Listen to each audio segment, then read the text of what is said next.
চলন্ত বাসে ডাকাতি ও ধর্ষণের ঘটনায় রাবিতে বিক্ষোভ। ঢাকা থেকে ছেড়ে আসা রাজশাহীগামী চলন্ত বাসে ডাকাতি ও 2 নারী যাত্রীকে ধর্ষণের ঘটনায় রাজশাহী বিশ্ববিদ্যালয়ে বিক্ষোভ মিছিল ও সমাবেশ হয়েছে। আজ শুক্রবার বিকেল 4:45টার দিকে বিশ্ববিদ্যালয়ের পরিবহন মার্কেটের আমতলা চত্বর থেকে বিক্ষোভ মিছিলটি শুরু হয়।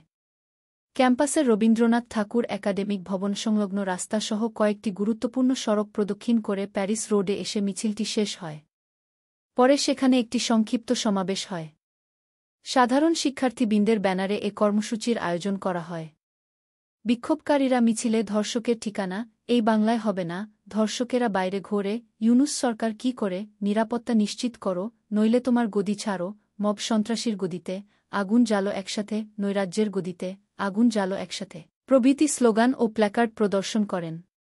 সমাবেশে বিশ্ববিদ্যালয় শাখা ছাত্র অধিকার পরিষদের আহ্বায়ক মেহেদী মারুফ বলেন, ঢাকা থেকে রাজশাহীগামী একটি বাসে আমাদের 2 বোনকে ধর্ষণ করা হয়েছে। এ ঘটনায় পুলিশ ধর্ষকদের বিরুদ্ধে মামলা নেয়নি। আমরা এর তীব্র নিন্দা ও প্রতিবাদ জানাচ্ছি। স্বরাষ্ট্র উপদেষ্টা, আপনি যদি দায়িত্ব পালন করতে না পারেন তাহলে অবিলম্বে পদত্যাগ করুন। আপনার মতো অযোগ্য উপদেষ্টাকে আমরা চাই না। আইনশৃঙ্খলা রক্ষাকারী বাহিনীর কাছে আমাদের আহ্বান, এ ঘটনার সঙ্গে জড়িতদের অতিদ্রুত গ্রেপ্তার করে আইনের আওতায় নিয়ে আসুন। 24 ঘণ্টার মধ্যে অপরাধীদের গ্রেপ্তার করতে না পারলে স্বরাষ্ট্র উপদেষ্টাকে প্রকাশ্যে ক্ষমা চেয়ে পদত্যাগের হুঁশিয়ারি দেন বিশ্ববিদ্যালয়ের আইন ও ভূমি প্রশাসন বিভাগের শিক্ষার্থী কামরুল হাসান সজীব। তিনি বলেন, অন্তর্বর্তী সরকার আমাদের কোনো আত্মীয় নয়। অভ্যুত্থান পরবর্তী সময়ে আমরা এই সরকারকে দায়িত্ব দিয়েছি যেন দেশে ন্যায় বিচার প্রতিষ্ঠা হয়। তারা যদি দায়িত্ব পালনে ব্যর্থ হয় তাদের গদি থেকে নামাতে বেশি সময় লাগবে না। চলন্ত বাসে ডাকাতি ও ধর্ষণের ঘটনায় পুলিশ কোনো মামলা নেয়নি। যেখানে পুলিশ বাদী হয়ে মামলা করার কথা তাও করা হয়নি।